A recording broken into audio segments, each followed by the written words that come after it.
En arrivant à cette fête de Pâques en 2026, nous sommes évidemment dans l'espérance quand nous voyons tous ces catéchumènes adultes qui se préparent à recevoir dans la nuit pascale le baptême, la confirmation et l'Eucharistie, sacrement d'initiation chrétienne auquel ils se préparent déjà depuis presque 2 ans.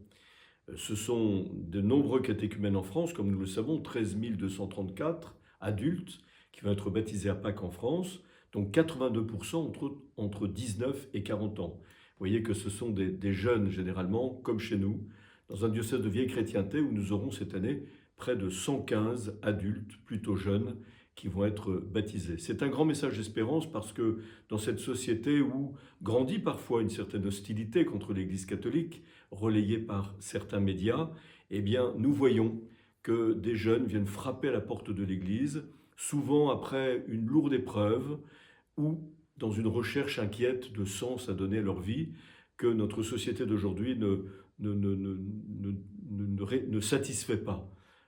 Avec cette espèce de sentiment accru de lassitude et de vide que produit ce matérialisme ambiant et puis ce climat anxiogène aussi. Ils ont fait l'expérience, en rencontrant le Christ, que lui seul peut vaincre leur mort et les appeler à la plénitude de la vie. C'est cela le message de Pâques. Le Christ a vaincu la mort. Il l'a vaincu définitivement. Il a vaincu ma mort, il a vaincu ta mort. Il est ressuscité et il nous entraîne, il nous conduit, il nous accompagne ici-bas dans l'espérance vers la vie éternelle. Je pense que la résurrection du Christ qui nous entraîne dans son tourbillon de vie, dans sa victoire sur la mort, est le meilleur antidote à cette angoisse et ce découragement que peuvent engendrer en nous le climat difficile que nous vivons dans l'actualité présente. Nous pensons bien sûr aux innocents qui sont sous les bombes, qui meurent dans des guerres qu'ils n'ont pas voulu, en Ukraine sans doute, mais aujourd'hui où nous avons les yeux tournés vers le Moyen-Orient. Je pense à ce million de Libanais qui sont déplacés en quête de nourriture, d'abri, de médicaments.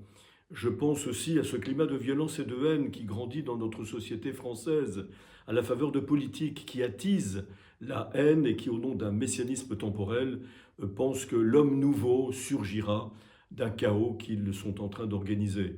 Je pense aussi à la culture de mort qui progresse avec cette proposition de loi sur l'euthanasie et le suicide assisté qui pourrait nous faire basculer dans une rupture anthropologique sans précédent. Mais tout cela n'entame pas notre espérance parce que le Christ est mort et ressuscité.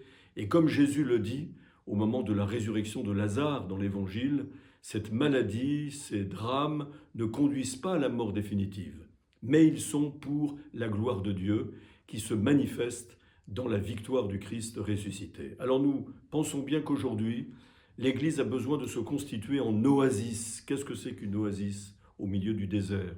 Ça n'est pas une forteresse, c'est un lieu ouvert où l'on peut se ressourcer dans la prière, dans la communion fraternelle, dans la formation que de nombreux fidèles demandent aujourd'hui, afin de pouvoir sortir librement vers le désert pour aller se mettre au service des plus pauvres et annoncer l'Évangile à toute la création selon le mandat missionnaire que le Christ nous a donné.